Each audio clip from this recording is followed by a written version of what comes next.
So, okay, let's start. Where should we start? Naka-breakfast naman ka ang tanan? Wala pa. So, passing later, after. And, okay, so, I'll start now. So, just to give a context, I'm sure that we are on the same page, diba? You wanted to? So, may goal nyo inig ka May, June. Okay. So, to graduate, and that's why we are all here. Okay. So, asa naman dapita sa inyong REC? Approve nga? Kasi na-approve. Isa pa ongoing ang revisions. Ongoing ang revisions. Okay. So, your tentative date for the analysis will be this coming March. Tentative data analysis. And then, ang goal is the hardbound. Okay, it's coming June. Okay. From 1 to 10, if you're going to rate yourself, 1 is the lowest and 10 is the highest. In your knowledge about IPA, how would you rate yourself?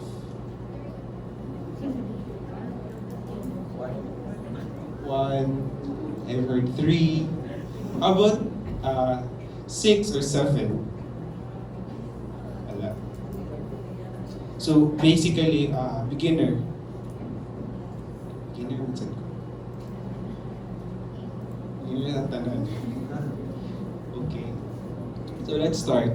So, ang goal na to karon is, I will be giving you a background of IPA, the theoretical argument why we should pursue IPA. And hopefully on the latter part, since we have almost 3 hours, you'll be doing your own initial coding of your transcripts. Naka-receive mo sa file, the transcript and the Excel file. So those are just samples that you can use as a template, but you can use your own or you can modify those templates that can help you. Okay. I'm pretty sure na the reason why you pursued IPA in your thesis because of this question, or with other similar questions that you have in mind. What are the lived experiences? In particular for this example, what are the lived experiences of people having with depression, or with other groups with my interest?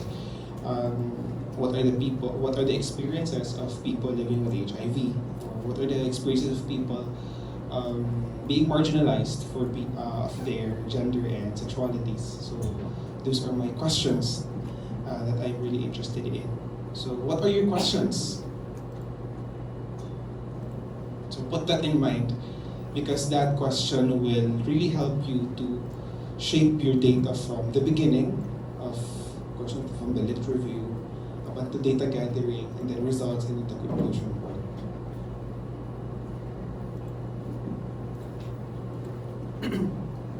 So what is IPA? It is the examination of your lived experience. It is the investigation of how people construed their lives, how they make sense of their experiences.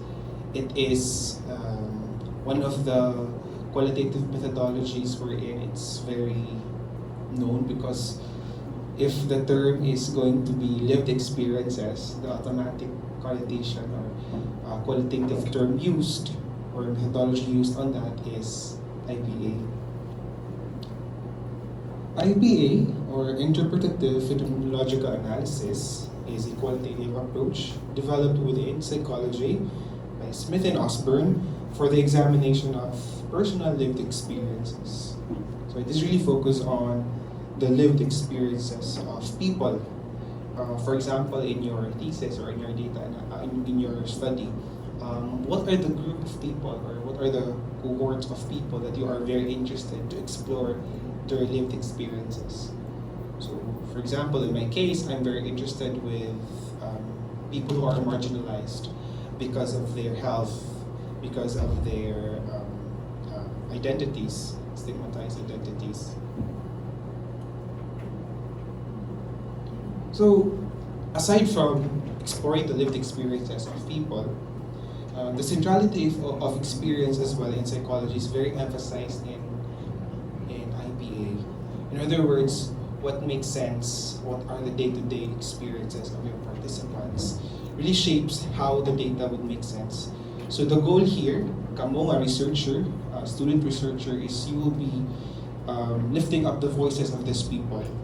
So, if, for example, in my case, again, for the marginalized people,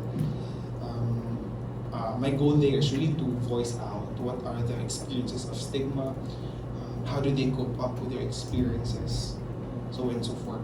So I'll be showing with you the transcripts of my research in MA. So it's also about people living with HIV.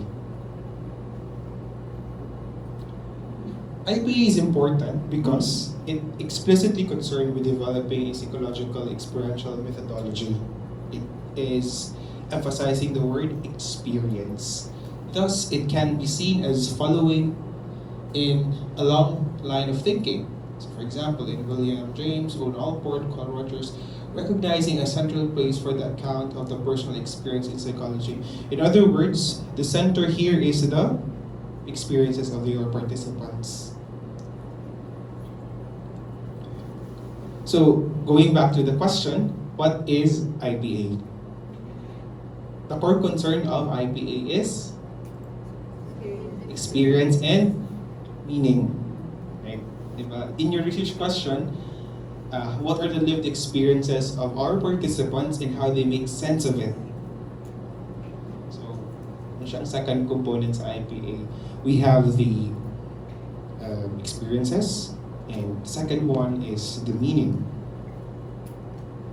What is meaning? Para kanino kayo bumabangon? Things like that. But in a theoretical way, the core concern of IPA is meaning, that people to an event or experience in one's life, it is the experiential significance of what is happening to us. What is the experiential significance of what is unfolding? So along the way, as you uncover the experiences of participants, dili na siya malikayin that the participants would really segue without you even asking it. If you can build a rapport within your participants, they will actually just narrate their experiences of how they make sense of that. So the hope and role ang inyong kamo, researchers, because you are the ones who will be interviewing your participants. And the skill here of the researcher in IPA is crucial, very important. So one of the questions that I'm interested in is this one. What is the lived experience of people with intersecting stigmatized identities? So we all know that stigma, if you go back to the conventional understanding of it, we have Kaufman and colleagues, but recent development of stigma is concerned with multiple stigmas, that people from marginalized with marginalized identities not only experience one form of stigma, but multiple stigmas, and oftentimes they intersect. Just to give you a theoretical background of intersectionality, are you familiar with Crenshaw? So she's a Black American lawyer in the U.S. and she coined the term intersectionality. So, for example, Women's Month, right? So women are not only experiencing stigma or discrimination for being a woman, we also experience stigma for being part of the lower SES. They also experience stigma for being, for example, for being Asian. They also experience stigma for being, for being a Muslim. So it depends. So they experience multiple forms of stigma and they intersect from each other. And so dili lang siya na stigmatized because of she's a woman, but she's also Black, she's a Muslim. So magnify ang experience of stigma sa usa ka person, sa usa ka woman to be specific. So when I translated that to my research, so it's on, for example, so Filipino gay and bisexual men living with HIV. So they experience stigma from their HIV positive status. So naghanap studies on that. They also experience also from their gender and identities. So we have being gay and bisexual. And later on, I found out that there are certain cultural relevant that makes sense. For example, the religion. So I will show you transcripts later on. Plays a role as well in forming stigma within the family as well of these participants. So, mo to siya ako ang background of my interest in IPA. So, a phenomenology of experiencing HIV and exploration. So, that's my first question. I wanted to know the phenomenon. I wanted to know what's happening. What are the experiences? So this is the first line. So I want to read it to everyone. Ang pagkakaroon ng HIV ay mas malala pa. Para siyang double whammy eh. Yung bading ka pa tapos may HIV ka pa. Alam mo yun, napakamalas mo naman. Para sa lahat ng kamalasan na sinapit ng bakla sa mundo, pinakamalas ka. Nang dahil sakit na yun, ang pinapakita ko lang naman sa mga tao na kaya ko siya, pero yung tutuusin, hindi ko siya maproseso. So this interview, honestly, is very heavy. But I'm also grateful that I had the support system and I had maybe the prior experience of dealing difficult emotions with people. So the first quote here, the double whammy, so the intersections of being gay and having HIV. So the second line I'll be showing you, this is one. So yeah, that's really true. And dili ko ganahan nga kanaganing i-voice out na ako siya. Kaya if i-voice out na ako siya, that is being HIV positive.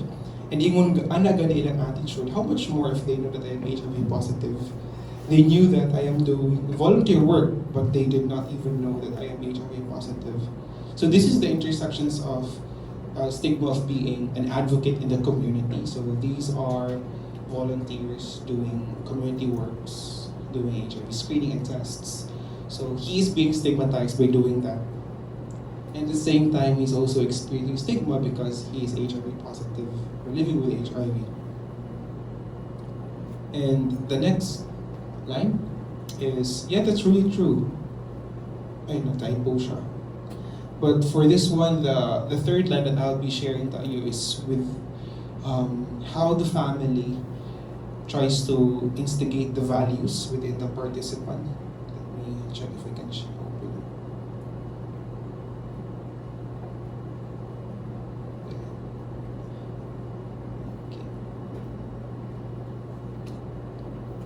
But the third slide is on the values of religion and family. So how the quote there is that ang gibuhat mangud sa Ginoo kay babae ra ug lalaki, and that what is instilled to my mother to me. So the participant shared na bisan pa from the very beginning he is already a mistake, hindi siya acceptable in the first place. So those are some of the excerpts of IPA. So in order for us to understand more IPA is we need to know the underpinnings, diba? You've heard of the double hermeneutics of IPA. I'm sure because you write your theoretical framework, tutulo ka buok. So I'm sure you are somewhat familiar with it. But okay, what are three theoretical assumptions of IPA? So we have phenomenology, hermeneutics, and ideography. So what is phenomenology?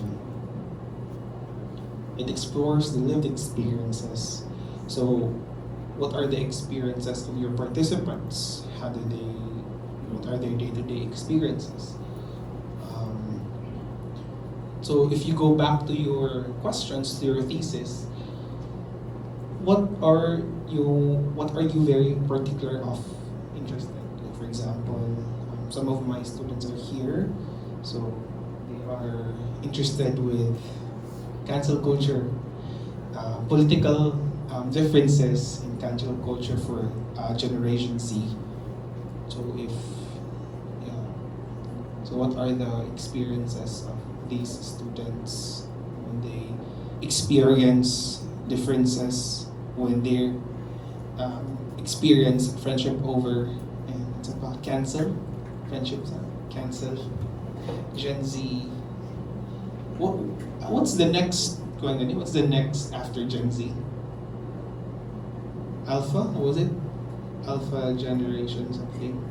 So they are born 2010 onwards. Yeah. And for this group, Gen Z po. I think daghan ng Gen Z. Can I see the hands of those ilang participant kay Gen Z? Okay, daghan ng Gen Z. How about others? How about here? Millennial to Gen Z. Okay. Na may mga vulnerable groups. Nangyari. Victims of sexual harassments. What else? Yes, sa inyo, miss. People incarcerated.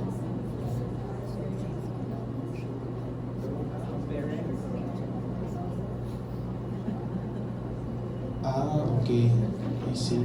So, you have full review sa REC. Yeah, takes time. How about here? Sa inyo?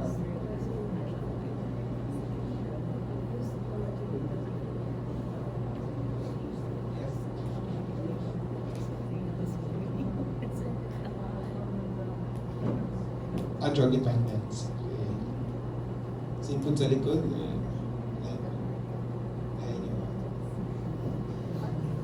Sa inyo, I get the mic para maka-interact.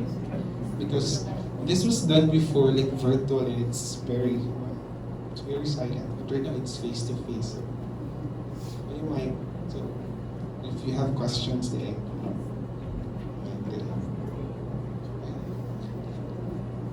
okay, so keep that in mind, your questions and your interests. Okay? That will really help you shaping your data. Okay, going back to the first approach of IPA, that is phenomenology.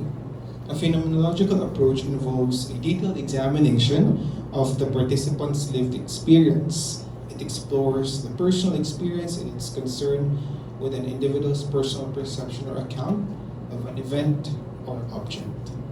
So it's specific. Like I've heard daughter of incarcerated women, sexually harassed people. We have also the cancelled out Gen Zs. So again, it's varied, multifaceted. So there are participants who are vulnerable, so you need to take note of that. And we have also participants who are part of the normal, everyday experiences, just like us. Next approach is hermeneutics. So what is hermeneutics? It is the process of sense-making. It is the process of interpretation. So does your participants make sense of their experience? Medyo na siya pinaka gold question sa IPA. I think that's the most common question. What are their experiences and how did they make sense of it? IPA emphasizes the active role of the researcher, kamo, a student. So although naadyo na siya ang feeling of, can I do this? Will I do this? Will I be able to get their experience? Will I be able to grasp the data? Acknowledge it that you have those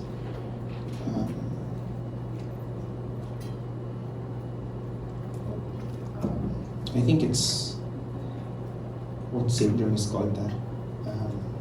I forgot the term, but it's like doubting your capacity even if you have the skills. So trust yourself, and if you doubt yourself, acknowledge it, because that thought or that experience would also shape how you analyze your data, how you interview your participants. One is trying to get close to the participant's personal world, an insider perspective, making sense of what other personal world requires a process of interpretative activity. So the goal here, or what you'll be doing, is you'll be closing your eyes, and then you'll be putting yourself into the lives of your participants. In other words, you will be in the shoes of your participants. In order for you to do that, is other forms of research. They lived with the participants. They see the day-to-day experiences, but that's way beyond our capacity. So what you can do is really to immerse yourself into the transcripts, and I'll be showing you later on the process report. But that is really the goal. Is really to immerse yourself, to be your participant. That's your goal there, so that you can make sense of their experience. So what is double hermeneutics, di ba? It is empathic and questioning. Di ba, hermeneutics is how you participants make sense of their experience. That is okay, that's totally fine. However, since we wanted to make sense of their experience, we need someone who can connect the dots. And the person who will be doing that will be you. So, that's why daw kayo role ang researcher sa IPA, because you'll be putting your shoes to your participants to describe, to analyze their experiences, how did they make sense of it, and at the same time, as an outsider or insider of that participants, how do you make sense of it? How do you connect the dots? And to communicate to others that these are the lived experiences of your participants. Hindi na po musulod ang reflexivity. So I'm sure you're familiar with reflexivity. IPA combines empathic hermeneutics and questioning hermeneutics. IPA is concerned with trying to understand the participant's point of view, and one way of doing that is really to empathize with them. So arin na musulod ninyo ang skills that you have learned in the previous courses. You have counseling. Do you have counseling, diba? Counseling skills. You have group dynamics. So this is the part of your learning in the undergrad that you will be applying what you have learned in those courses. You'll be building rapport. You'll be interviewing them.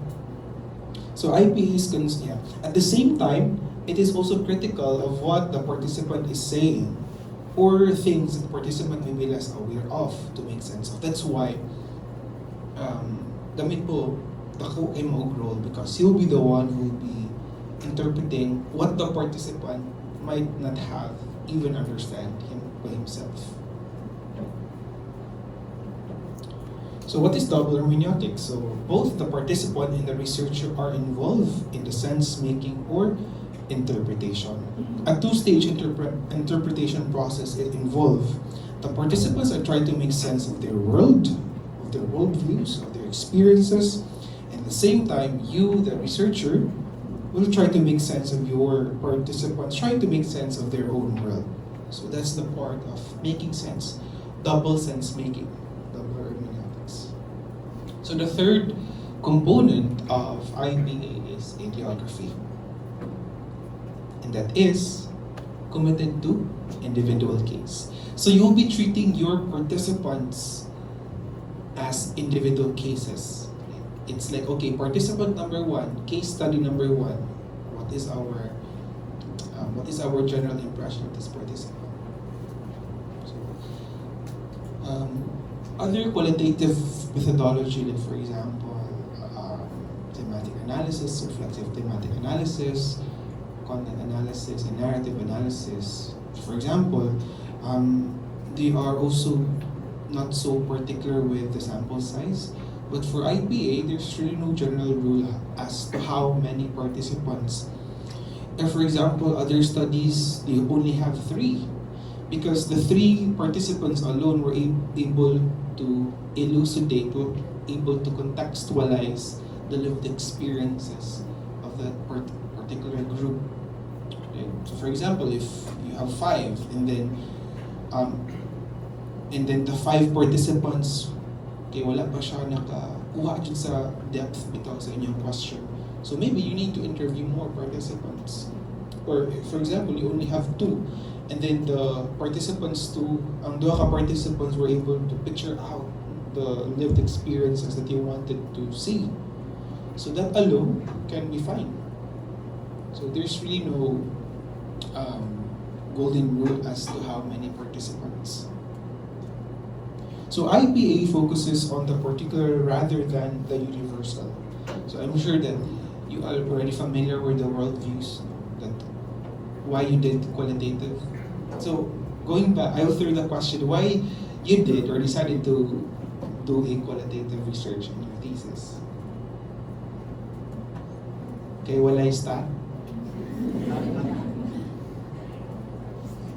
Sure? Okay. It may sound convenient, but doing qualitative research is not convenient at all.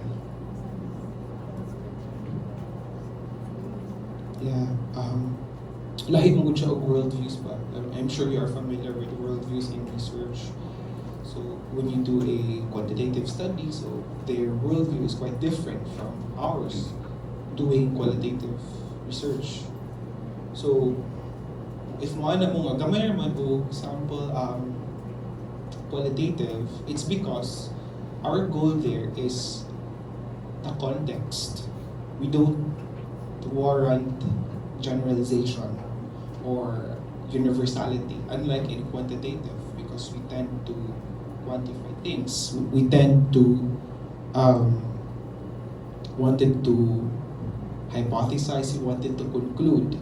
But for qualitative studies, it's really on the exploration of the experiences, of the language used in, for example, in discourse analysis, for example, how the dynamics within a conversation works, and ana siya atong goal for qualitative. So how many participants usually? Naay below 5? Naay 3? Kamo 3? Okay, see. Kisay nag-10? Ay nag-10? Wala nag-10? Okay. 8? Okay. Sige ko. And of course, it may vary kayo. It's a blessing, siguro, and a curse at the same time in qualitative research, because it's iterative and questions can change, your methodology can change anytime. So that's the flexibility. But if you are not well versed, if you are not certain of your process, so na yung possibility kung mawala mo sa inyong whole research process. So that's the catch. It can be a blessing and a curse. So, what is the research question? Ano mo yung question? I'm sure naka-pilot interview na mo. Okay. So, how was your pilot? Did you change your, did you modify your interview schedule, or you just stayed as is? How many questions do you have? 5. How about sa likod? How many questions? 2? 6? 5 questions.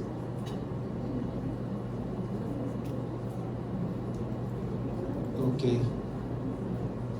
Wala yung 8 questions.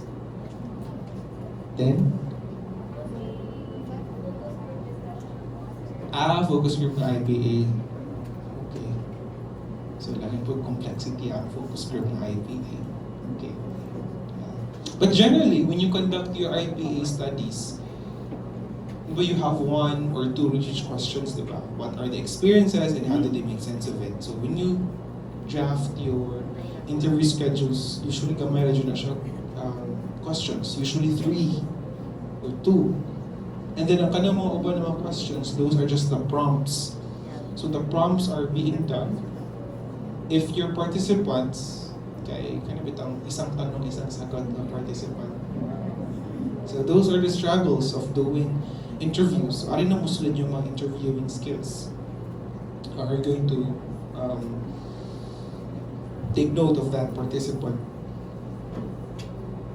So of course, your question should be open and exploratory. I have a group, advising group, karon na sem, and then their questions are not close-ended questions. So I told them that you need to remove this because ang tubag sa yung participant kay yes or no. So that's a very post-positivistic na question. So you need to be open and exploratory.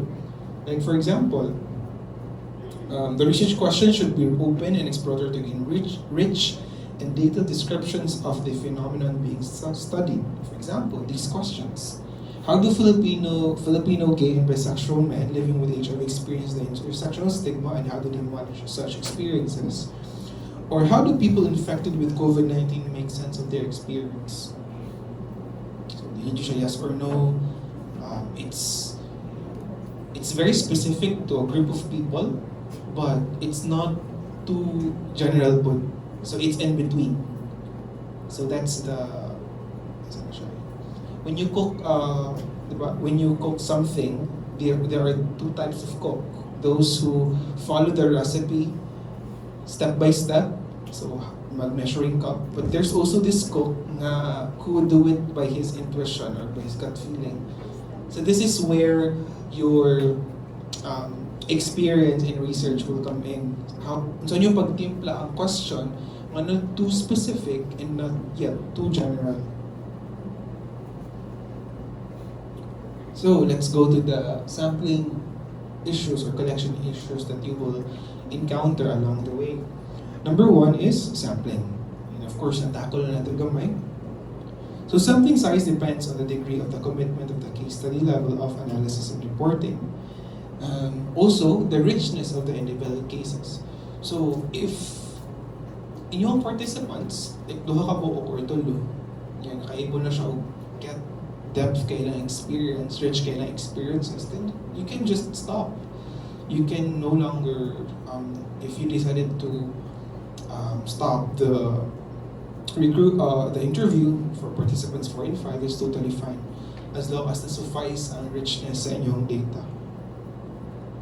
The constraints 1 is operating under purposive sampling because on a theoretical and practical considerations. Like for those people or researchers nga, their participants are part of the vulnerable population as identified by REC. So those are a bit challenging. So go to your, just to share some suggestions, is go to your circles, go to your networks. So when I did my MA thesis way back 2020, so vulnerable man akong group, so people living with HIV, and I was, ato ako naka-realize nga, lisod ba na i-recruit of participants in very difficult. And I also waited for the ethics clearance for almost 2 months. So I asked myself, next time na lang ako mag-graduate, yeah, I've thought of that because dagan og mga constraints, ethics and participants. That time the lockdown was also strict. And then I realized that I was involved in a different research project involving different groups as well on LGBT and HIV. So we have this group in Camp Pag-ayo in Manila, and then they are involved with, they have a structured research. So they have their own manager, and then I reach out to the manager. Tagalog man siya. Sir, baka meron ka siyang pwede ma-refer as participant. Ano siya? Sure, alam niyo yung gusto mo. So he immediately sent me the links. So he created the GCs, and these participants are advocates as well on their organization, different organizations. So I finished the data collection within 2 weeks. Interview na ako tanan.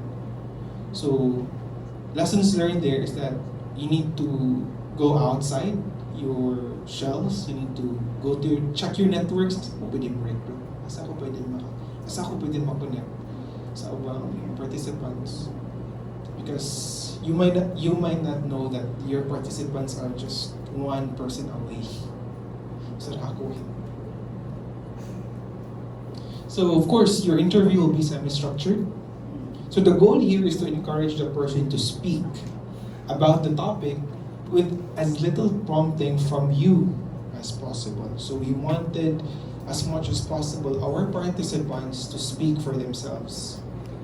And then if they stop asking, or if naanay layo na sa topic, of course, you will come in as the interviewer as well. So start with the most general question. And then second is prepare the prompt or specific questions just in case, for emergency, if in case na dead airs. And of course, use funneling or move the general views to specific concerns. So ano nito sa atong workshop. Naramoy transcripts. Sige. So number 1 is we will be treating our participants like a case. Like participant number 1, case number 1. Okay. This is the first one.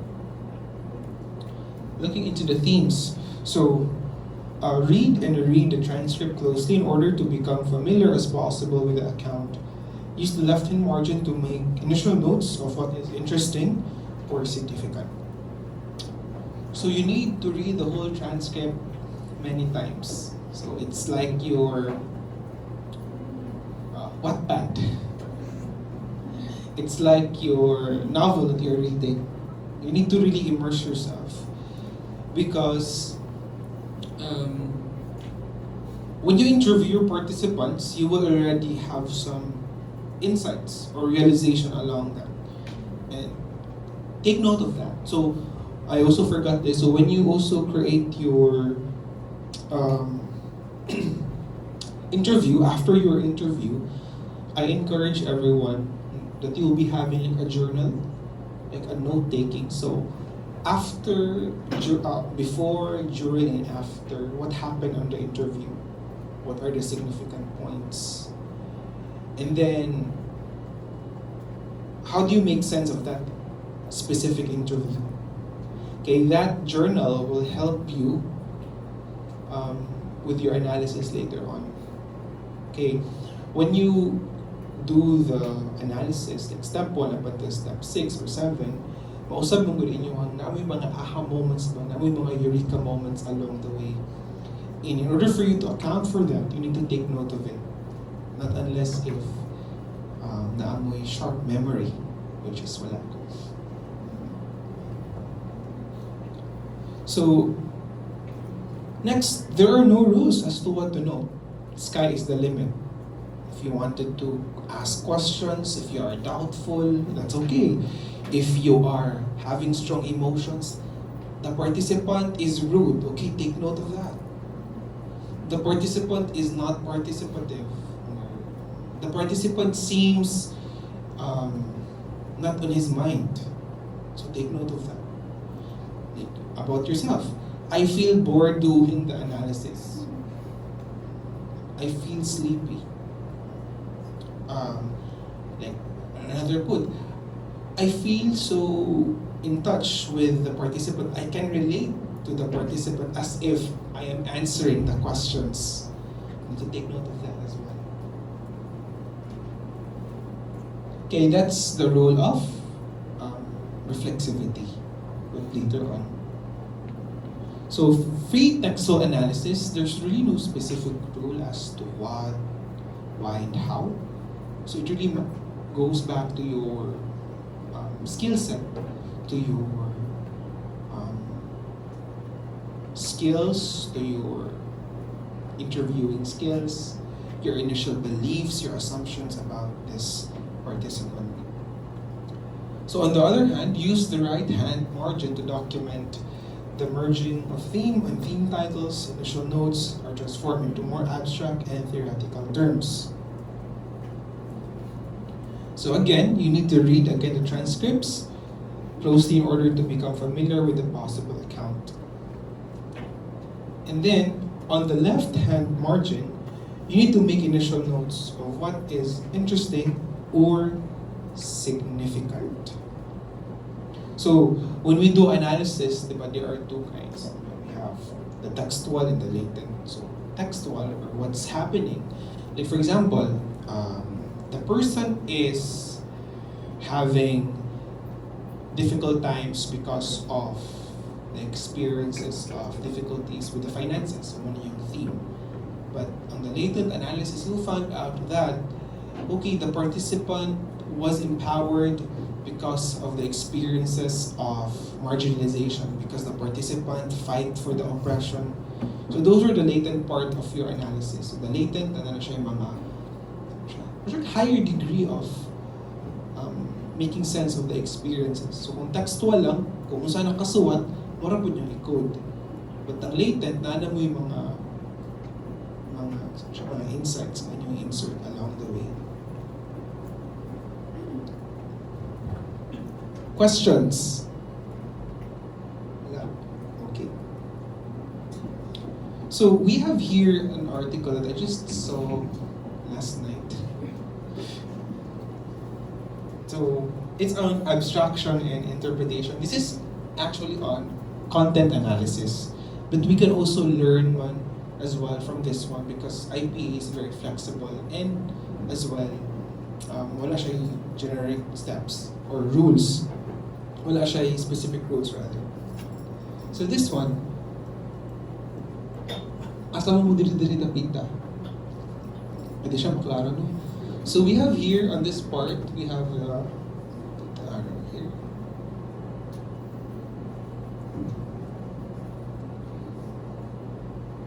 So since you are doing interpretations, so this is where your part.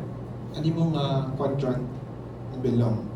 So high in abstraction level, high in interpretation as well. Other qualitative methodologies, like for example, content analysis, specific na content analysis na really on the descriptions, alis lang ang quadrant. So low on abstraction, low in interpretation, because they're just trying to get the contents of the data.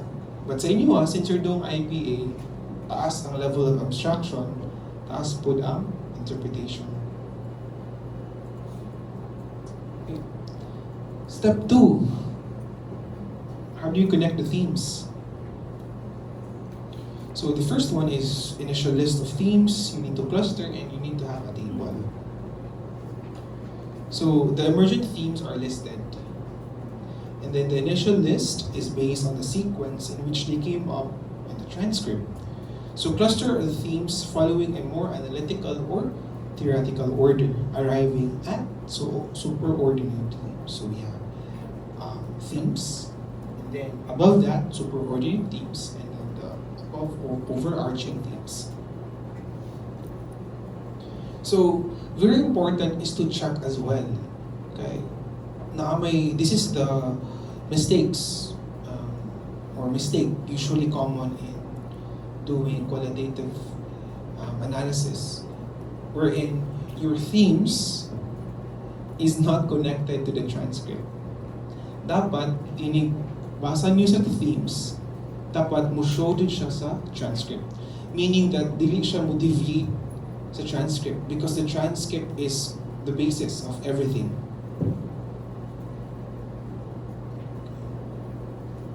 So themes are presented by cluster or ordinate theme.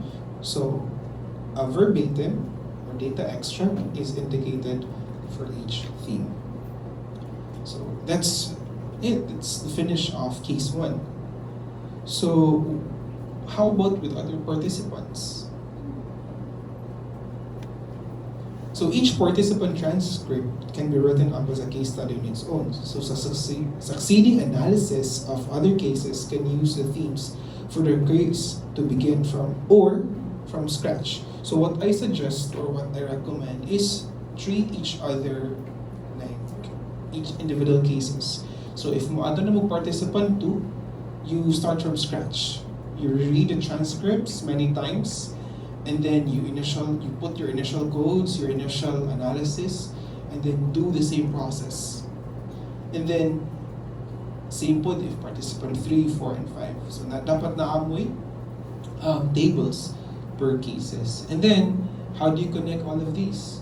You try to connect. Asa ang common sa 5 participants? What can be what themes or superordinate themes can the themes among these 5 participants can be grouped together.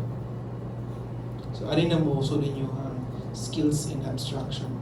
So that's why a lot of people are not so into qualitative research because again it's blessing and a curse because it's cursed because there's really no specific step or specific rules to follow. You have because that's the tenet of qualitative, but it's iterative process. And not all people are comfortable doing that. So they prefer to do the step-by-step process. Okay, step 1, do this. Compute the effect size. Okay, so they are more comfortable about that, and there's really nothing wrong about it. So writing up, how do you write up? So the final theme or subordinate theme is constructed. The themes are translated into a narrative account where the themes are explained and illustrated. The write-up takes the form of an argument using verbatim extracts to support the analysis. Okay. So ito sample. So before tayo do sa workshop, so let me reiterate the IPA, the tenets of IPA. So just to wrap up, what is IPA? It's giving, it emphasizes the lived experience. So what turns an event into an experience is the significance bestowed on it with the person participating in, and potentially changed by who is happening. This echoes the hermeneutics psychology of Martin and Sugarman. Events as experienced by human agents carry significance. They matter. Bearing witness to the agentic person. Okay. Inherent to IPA is the notion of a person as intrinsically a self-reflexive, sense-making agent who is interpreting their engagement within the world. Human beings are sense-making creatures in the world of Jerome Bruner. It is the aim of psychology to make meaning central. That's why IPA was born. To discover how human beings make sense of their world and themselves. And one of the most important and most challenging in doing qualitative research, specifically IPA, is reflexivity. So how did you write your reflexivity?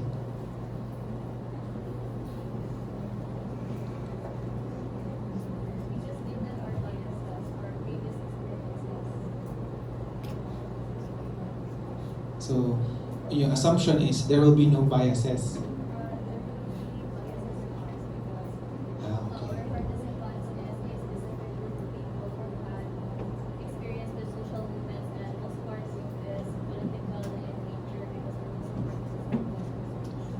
So you are in group, you share similar experiences. Quick question. So how does your in-group experiences would shape your data analysis? Or what if out-group mo? Di mo part of group, you are not totally part of the social movement. How do you make sense ka of the data? So that's the role of reflexivity. So you need to acknowledge your subjective experiences, whether you are in group or whether you're out group. Kanang term na bias is very post-positivistic.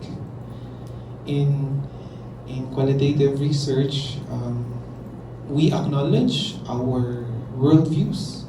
We don't call it bias because these worldviews is very crucial in how we define our data, our IPA. So we don't call it bias, we call it worldviews. We call it our values as researchers. So if your interpretation is this way, different from him or her, that's totally fine. There's nothing wrong about it. That's your worldviews. It's how you construed your data sets. So the og to help you with how you can position yourself along the way of the process of IPA, I suggest to read on reflexivity. Oh, you need to write on that. So since you are a group, so daghanon mo, so lahi ra ba ang process of doing the analysis alone? Or how about if group mo? How do you make sense of that collective in-group or out-group identities? For example, yung team member kay kuan siya, part siya sa political group. And then ang second yung team member 1, 2, 3, okay, part sila sa political group. So let's just name drop. So putang nato, they are kakampings. And then the 4 and 5, they are the other spectrum. They are the opposite. So how do they make sense of that data set? So for example, if yung participant is kuan siya into movement of Lenny, and then nag-interview niya kay the opposite. So how do you make sense of that? How does your values as researcher, personal values, make sense if you are part of the in-group or out-group? Lahit po siya ang if group mo nag-analyze sa datasets ninyo. So reflexivity is just like unending mirrors. So it's putting mirrors as your reflection. Muna mo na namin ba? Sa akong naong, sa akong, do I look the same with the participants? Do I identify with them? So unending na siyang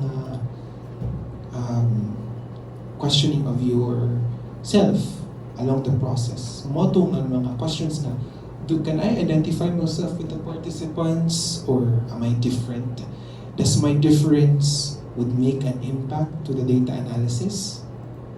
Or does it, ang relatedness sa participant kay will make sense po baka sa data analysis? So you need to take note of that.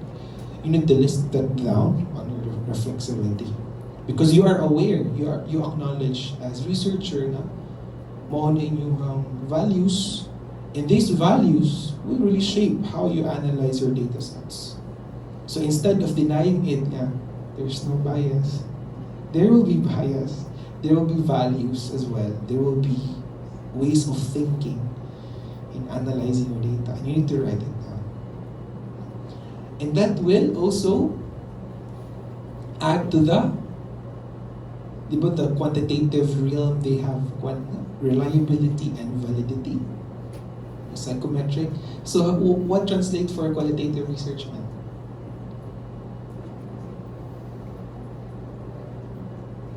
It's trustworthiness. So how do we make sure that your data sets are trustworthy? Number one, katong reflexivity. You list down Jude. What are your values? What are your biases? Second, you need to be transparent to your, I think katong data set, katong docs na akong gihatag. If you have noticed it, it's very detailed. So na ay hours, na ay minutes, na ay participants, na siya ay line, tapos na po siya translation. So that will add to the trustworthiness of your data. Okay, so we're done. So, questions before tayo proceed sa katong coding ta. Are there questions?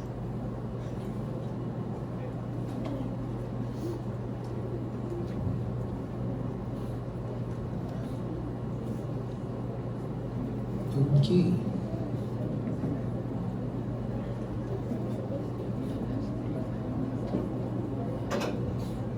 So let's go to our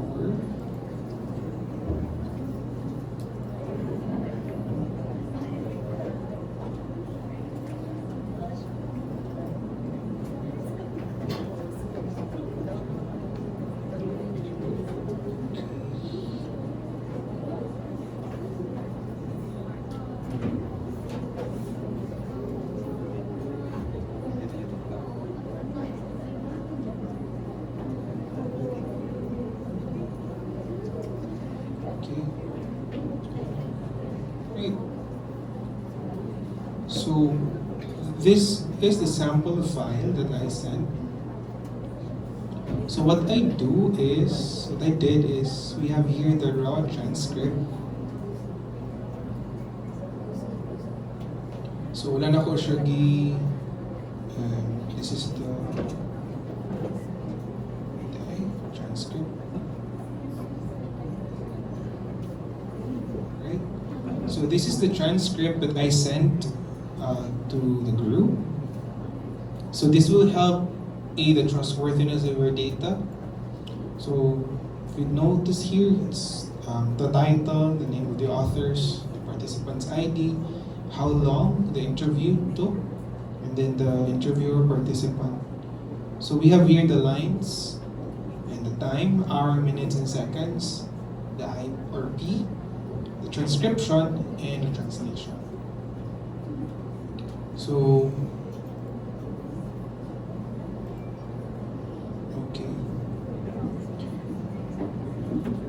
So for the translation, what does your class agree? Translating niyo yung transcript or as is lang siya? As is.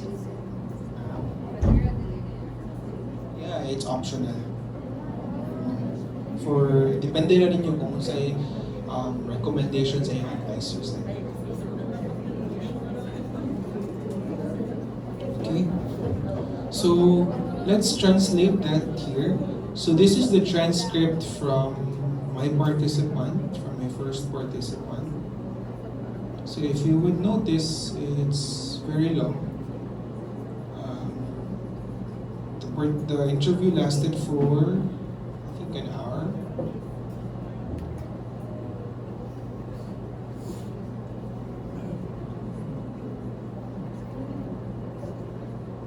Yeah, an hour. So, okay. So what you'll be doing is to copy and paste the transcript and in the doc file. You can also do the analysis here on the Word file, pero I find it easier to filter the themes and codes in Excel. So what I did is pasted it here in data extracts, this one, so that we can also put here the participant number, sub-theme, analytic notes, and the insights. Okay, let's read, let's code. This is the coding that we are familiar with, dili katong programming coding. Okay, start. So the first question was,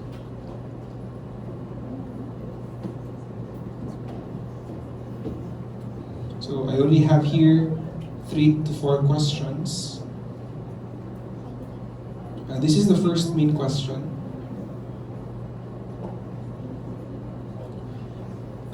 At some point in people's lives, people from different walks of life have experienced stigma and discrimination from many other things: HIV, sexual orientation, gender identity, or religious identity. Can you describe any personal experience you have with stigma and discrimination based on who you are?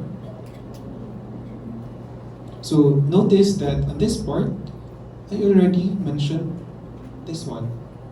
So this is optional because on my end, I identified some assumptions or some knowledge about the different stigmatized identities. But for your end, you can just make it as open-ended as possible.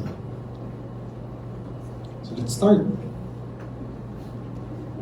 Okay.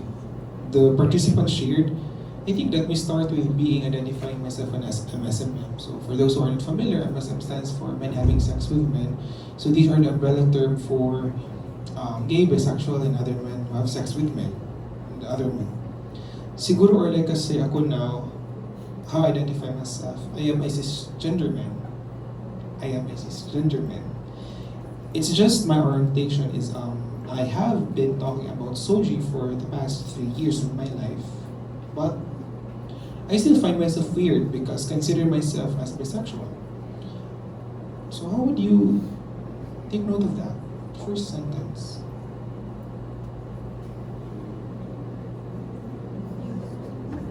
Confused. Right? Dilemma, like, sure ko? Ano ba talaga ako? Right.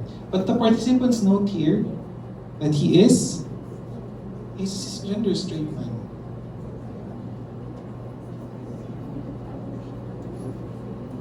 So you would write here, confused. Confused to what? And then, but I have very selective attraction to a woman. I can be attracted romantically to a woman, but not sexually so for both men. Ako nagkaroon ng attraction sa kanila. Well, in the context of our community, there's no such thing as bisexual or what. So we have another side of the story.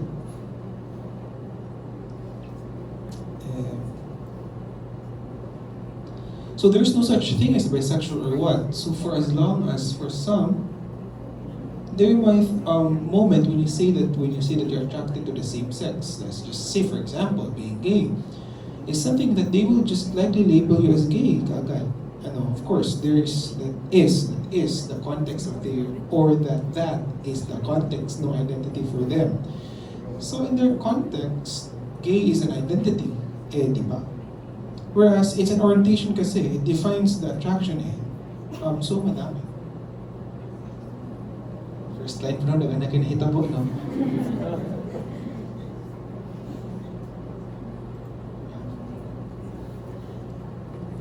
So, from my understanding, what's happening here, the first thing is the participant is not sure, but he knows himself. Like, I'm attracted to men, I'm attracted to women, but I'm not sure, am I straight, am I gay, or what? And then later on, is see community. Community doesn't define me as if I am attracted to men, I will be labeled gay or bakla immediately. But that's not the case for me, for my participant.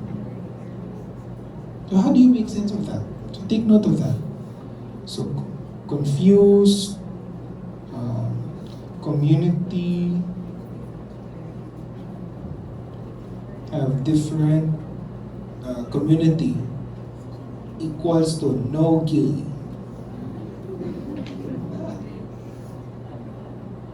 No bisexuality, only gay. So there are actually some literatures on this, like Dr. Mira from Ateneo. They have studied how Filipinos contextualize the term gay, bisexual, and lesbian. And what they found out is that wala yung term of bisexual. It's just gay or bakla in the Philippines. And it resonated with this data. No bisexual, just gay. And then later on, as you go richer to the data, you will just track their insights. Ito ano yung ani man niya pagkaibaw. Because the participants experience maybe exclusion within the community. Maybe you can write it later on. Napata sa line, first line pa niya siya. Next paragraph. Simulan natin nung bata ako.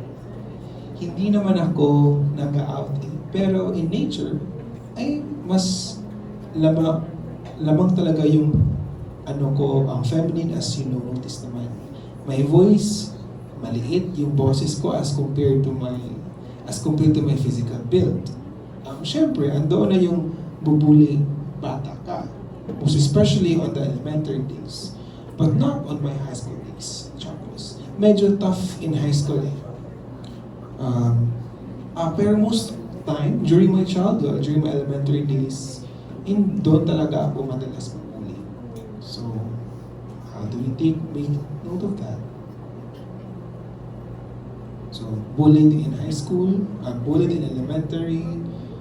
So, in high school, bullied in high school, in elementary, lesser in high school.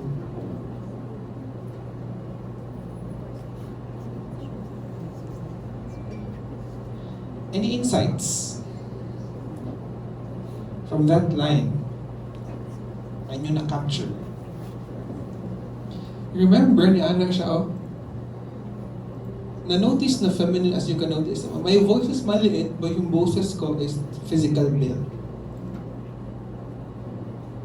So he himself is, gano'n siya pagtanaw sa himself. Diba he is stereotyping. If you are a big guy, you should be masculine enough. You should be tough enough. But he himself mismo, I didn't even ask. I have a very feminine voice and my body is so big. So you can write it also. That's already your insight.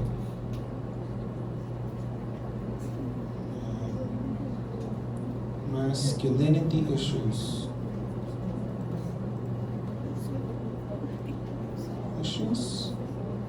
Voice. Or it can also be body image. Right? Body image. Issue. See himself as less masculine.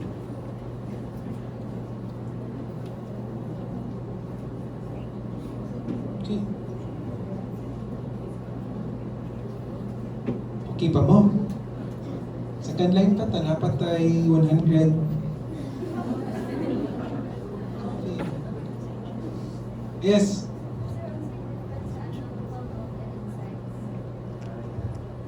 Yeah. What's your general notes? What's your general rule? So the analytical notes, what I did there is, sa ako ang nakita, based on the text, and the insights is ako na inference. Okay. Ito to ganiha, for example, si participant, itong gamay niyang voice, so makes sense. Maybe na siya masculine issues, body image issues. Wala akong nigawas dali nga na I have body image issues. It's our own interpretations already. And for the analytic notes, it's just also what we found here, based on the contents. The transcripts.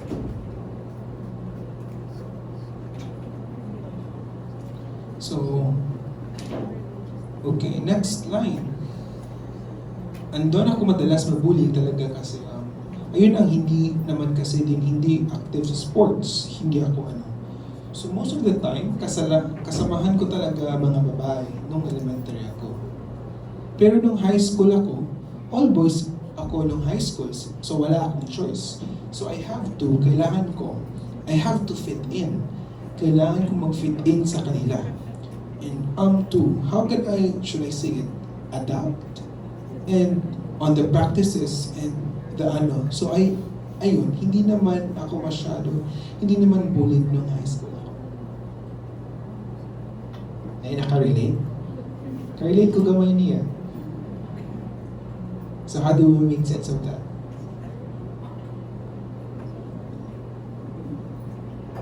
So were you bullied before? Does it also how can that experience also make sense here?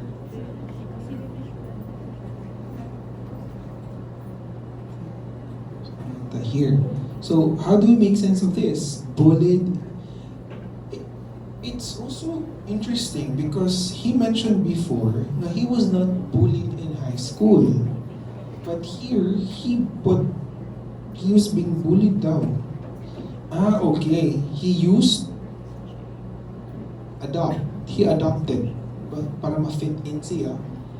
He need to make sure na para mo-fit siya, he need to adjust. Adjust to what? Adjust to the people around him. So, adjustment, fit. Adjustment to fit.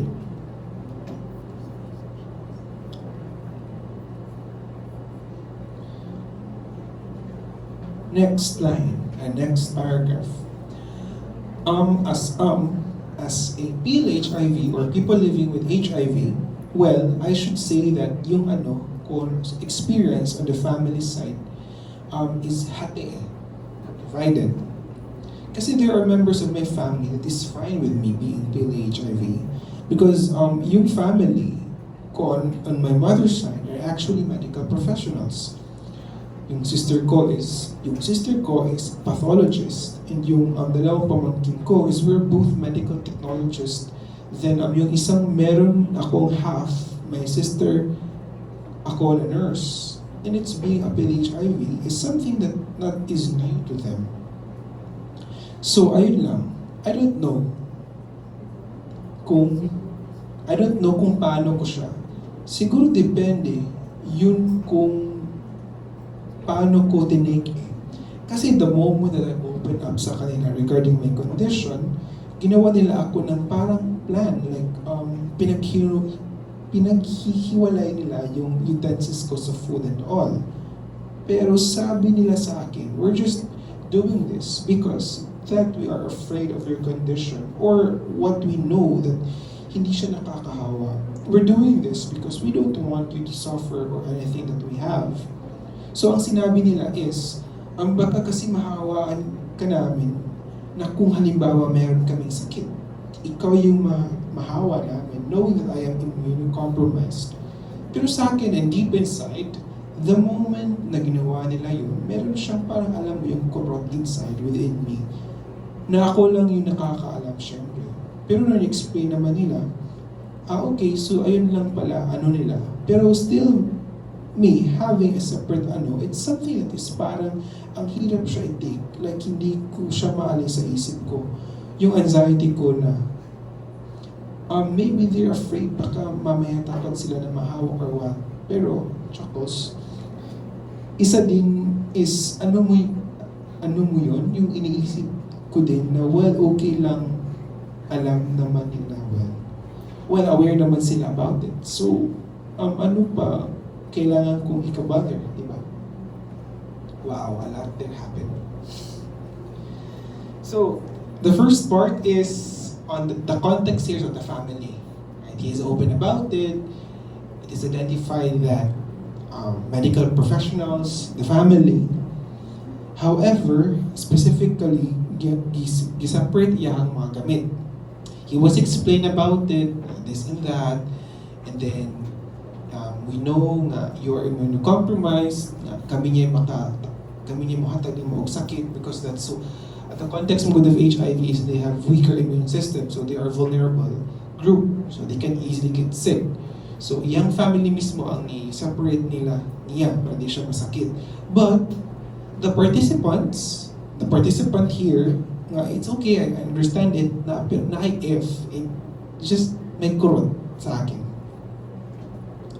So how do we make sense of that? Put you doubt. I think doubt here. So, ano bang kailangan ika-bother, di ba? To fit. How can we make sense of this part? Family.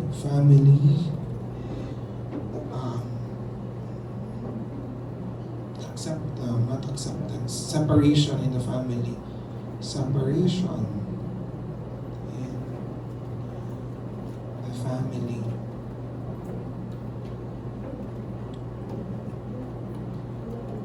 Hurt. Was there also a sense of acceptance along the line? Maybe. Acceptance from the family. Okay, naman siya na, I'm okay with it. Pero hindi siya sure. Acceptance? Or can we, was it tolerance? Yeah, it's tolerance. So that's already your insights already from that excerpt. Tolerance from HIV positive status.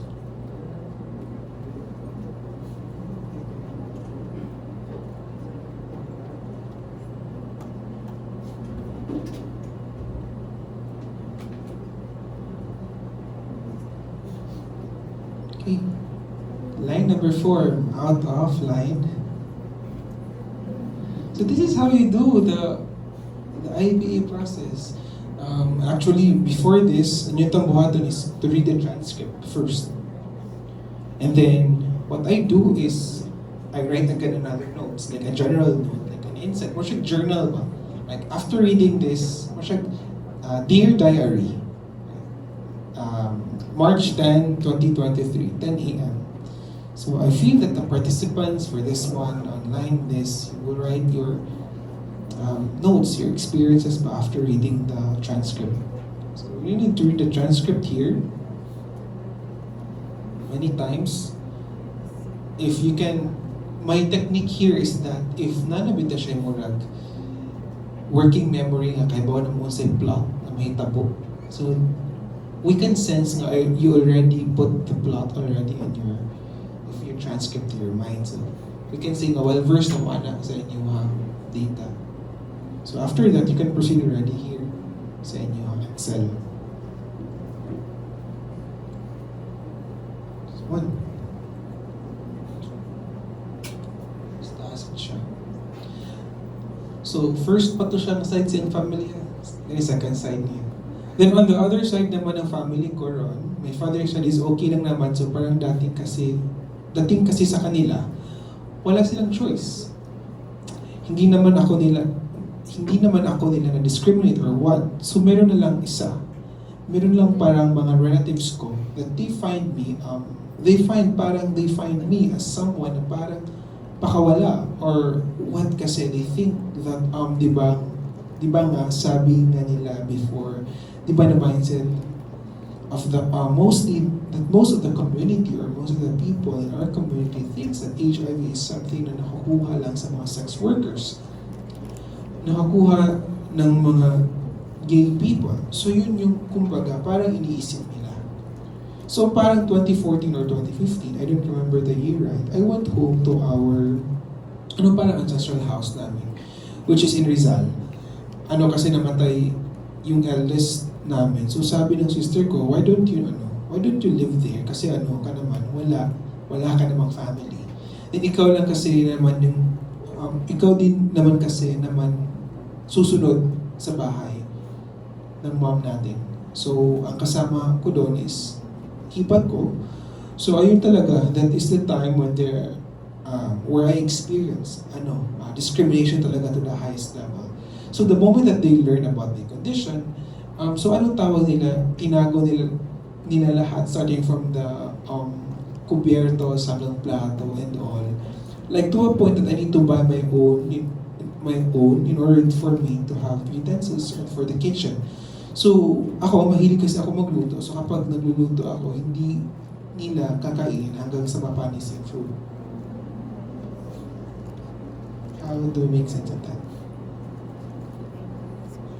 So this is not the heavy interview. Katong nihilak din siya kay katong kuan pa dito siya kay interview kadlaw na mo siya available. Okay, yes, nalasag ko. Apos mo ko sa time. Available man siya, Zoom pa man siya. So how do we make sense of that? Actually, wala nang ikupitan lang sa transcript kay basta maugmaan. Kaya tamog sample. But these, sa participant number 1 pa lang no, is very rich na kaayo ako ang data set. So, but my questions mong good is the intersections. And then wala pa din siya na muna found out. Pag proposal na ako, okay, wala pa siya nakita sa panel, but when I submitted my thesis for publication, ando na nakita nga kanang asa intersections sa imong results. Bitaw no? So I revisited again my transcript. So nausap na po ang whole analysis. So how do we make sense of this line? Going back to the analytic notes. Discrimination, discrimination from family,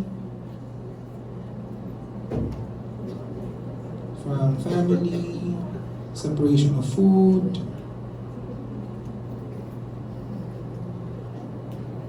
any insights? Wala na?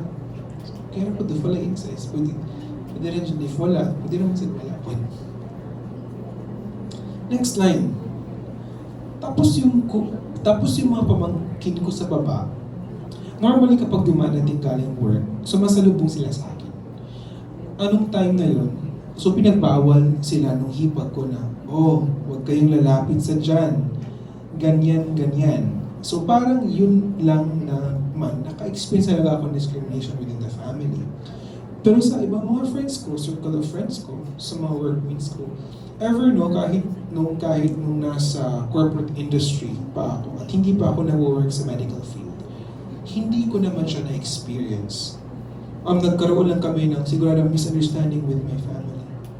Nung when I started to come out, I've been part of a different documentaries back in 2016 or 2017 when their ballooning case of cases of HIV in the Philippines is really rising.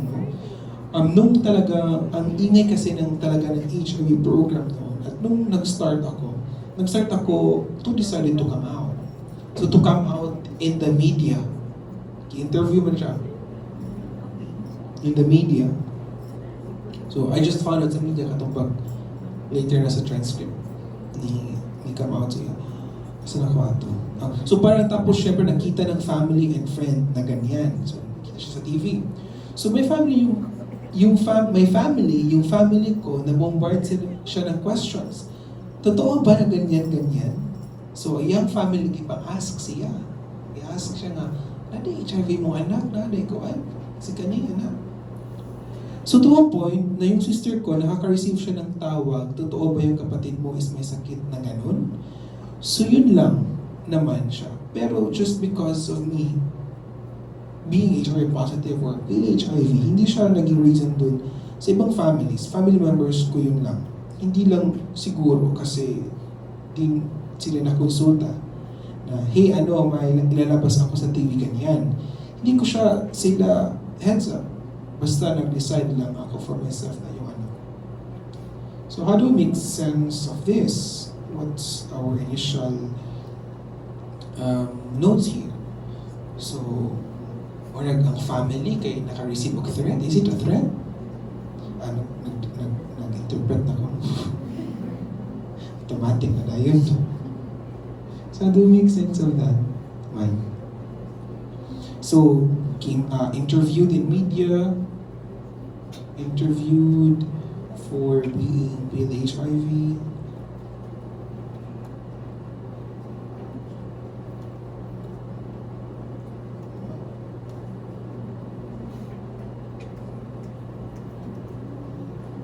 What else? Interviewed, and then, diba? Discrimination in the family. Discrimination in the family. Nieces, diba? Nieces to? Nieces. Impag, ba siya? So, porque akong Tagalog. Sister-in-law, so ayang mga anak ay niece or nephews. Okay. Oh my God. Nieces and nephews. So how do we call that? Away from. Avoided. Yeah, as well, also interviews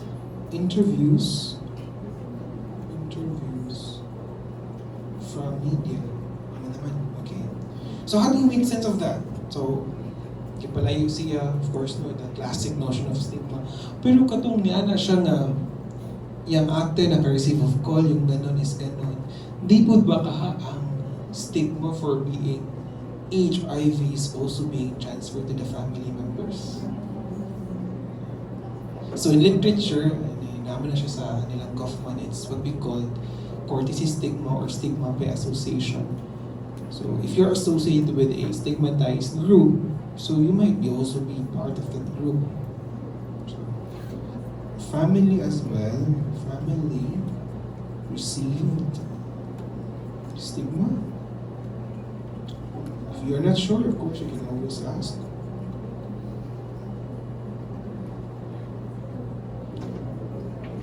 Okay, ba mo napata sa 6? So this is how tedious ang qualitative research. So imagine if your interview would run for 1.5 hours, then you'll be interviewing 10 participants. 5. Grabe ang yung stamina, need mo yung kind of energy drinks. And of course, ang pinaka lessons learned po is that know your limits. If you feel na dili na mo absorb ang transcript, dili na mo maka-analyze, then you need to stop. Okay, mo maghapon ko, purang quality sa inyong understanding sa transcript mo, balik maghapon mo, hindi mo make sense ang theme diri. Ay, wala din ako nabasa ang tapos mo ba? So, waste of time. So, you need to talk to your teammates or to your group mates, your strategies in analysis. Like, is it going to be individual? Is it going to be by group? May specific schedules of the analysis, like how many hours in a day, if mana-mana, okay, next na po, na. So what's your game plan man in the analysis? Like, mo interview mo tanan. I recommend na mo interview mo tanan. And then, the analysis, usa man yung plan, like, kamutanan po. Yeah. So what I recommend is, since your group, kung kinsa to nag-interview, siya ang murag maka-assign na nabitang a case. Case it's IPA man. Para lahi man gud ang experience sa pag-analyze if kamo mismo ang ni-istorya sa participant. Like, naay mga text na, so pasabot ani, ay mo na ito. Kaya ka may nag-interview niyo, i-explain sa inyo mga kauban sa inyo mga team. Ano siya, so group. Mo po nakanindot sa group kay daghan mo ang simultaneous na mag-analyze sa data.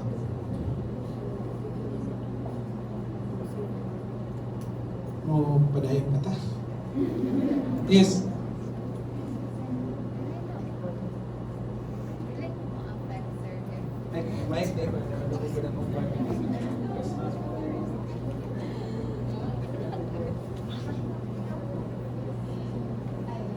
Sir, dili ba na mo affect, sir, if maglahi-lahi ang interviewer sa participant, like mag-analyze sa transcript? You mean for case number 1, kay lain ang nag-analyze? Or lain ang Dili, like for example, case number 1 kay si Kate, and case number 2 kay ako, case number 3 si Kate, and so on and so forth. Dili na ma-affect kung mag-analyze nila sa tanang kuan, like as a group na jud ba? Ito na mo sa reflexivity. Yeah. Kay, of course, not just worldviews. We have biases. We have our own understanding. So muna, i-take note ninyo nga, as an individual, how does your values would shape your data? And as a group, no, kamo na mo make sense ba? Like, connect nyo ang mga themes or category, superordinate themes. How do you make sense of that? Yes, go ahead. I have a question also, sir. So, di ba ni-mention ka, sir, na really there are no specific kanang guidelines and everything. Pero are there kanang guidelines in which we can ground our insights lang? In which para at least nami basis ba kay what if wild kayo mong insights ay lang pagka-perceive. How wild? Oh, very interesting. Inan ko sa qualitative word na wild. There's no rule actually of the, like, kanto kong insights ganina, that was my lenses from what I have learned in the past years, what I've read from the books, from the literature. So wala siya. If you're biased, if your interest is on feminism, then okay, brought it. feminism. If your worldview is on activism, then okay, put it on the lens. So wala dyan siya specific dyan. It's really up to the researcher. So, valid rigid sir, whatever yung gather from sa ilang kuhan, and then mauna yung perspective siya. Considered pa na siya valid. Oh yes. Okay. And of course, to add po na, we don't use valid and reliable in IPA, but it's more on how trustworthy is your data. How your themes is connected with the transcript. I hope na answer na ko yung questions. Thank you, sir.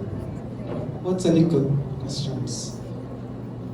So, pwede naman magsugod o code, siguro? Yeah.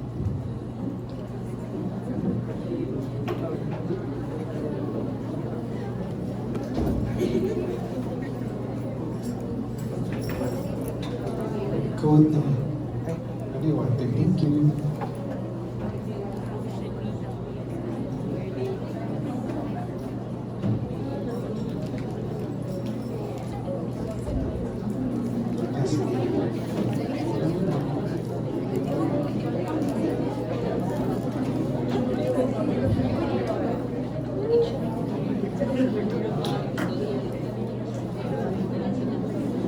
Yeah. So we have also our fellow team member, Miss Ruby and Miss Rochelle. So we have also here the attendance list. So any affix lang your signature.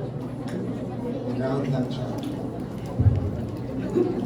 So basically the IPA is just really the typical coding of qualitative data. So ato na musulod si IPA if mo focus na sa double hermeneutics, sa ideography. So you can use your lens, no? It's like, karon nag-wear mo ka eyeglasses. My lens is 150 o 100. So I see 20/20 vision if I have this worldview, but if tango na ko siya, medyo hanap, di ko kaklaro. So what lens are you going to use as a researcher?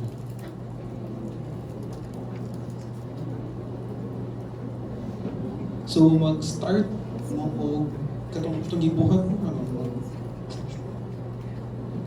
Mag-initial o code ba? Then I'll roam around if just in case na may mga questions. Yes. Okay, since workshop man siya, workshops. Yeah. Yes. May question sa likod.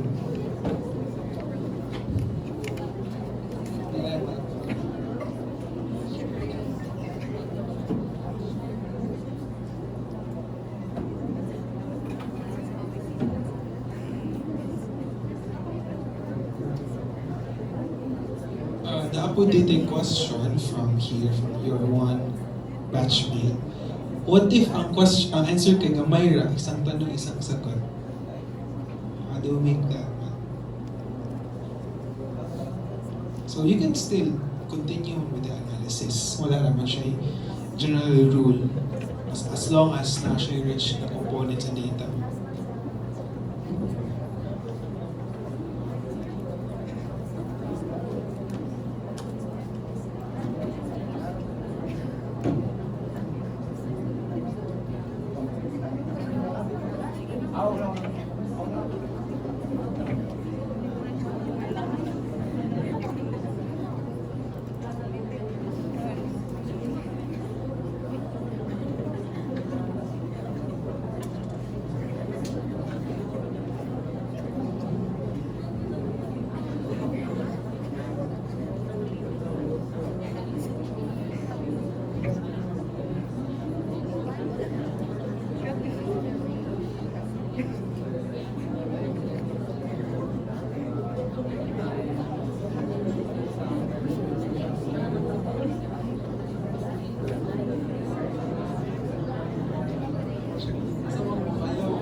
go to your team and start to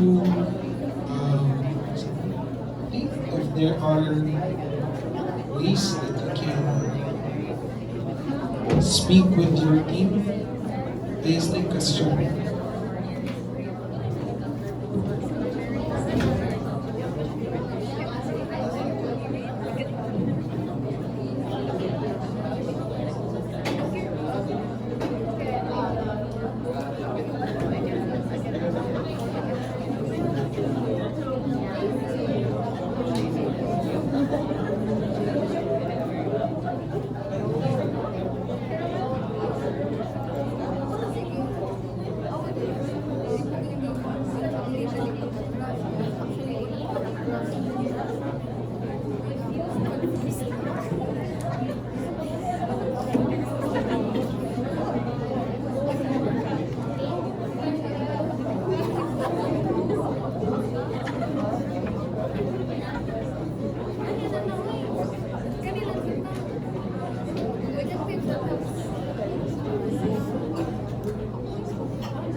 Kasi mo man na og initial code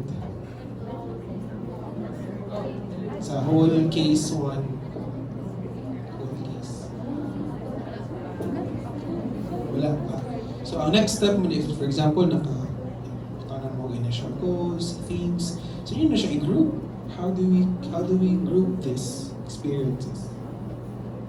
Based on your question. Okay. Your question is your blueprint, is your guiding star. Okay, go back mo sa yung question kay when you create your own ang qualitative data kinaghan kay siya no more siya kanang you will be lost along the way. Kung saan to make sense of this, how do we group it? So go back mo sa yung questions, yung research questions. Okay?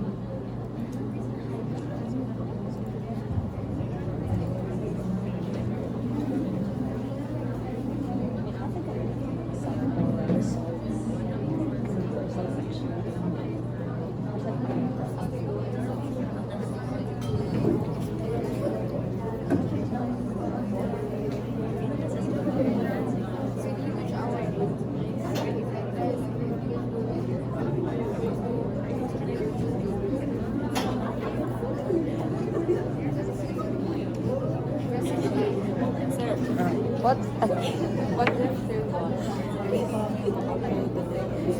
mag-consultation mag circle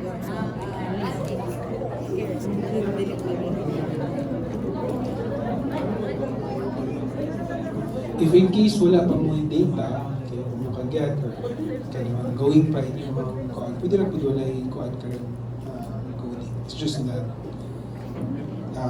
walk through mo ba sa process. Today, wala pa. Ganyan pa din wala dito.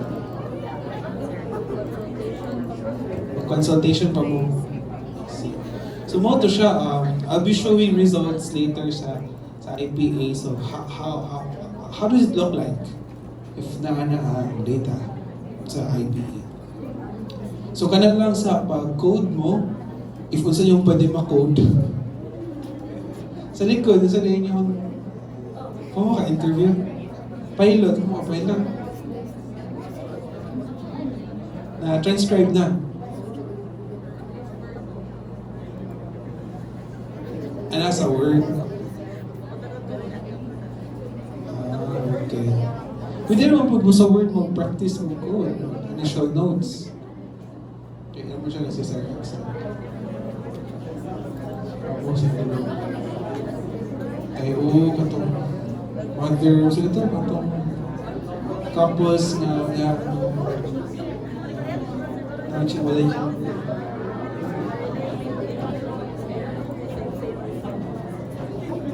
about here, group.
Research.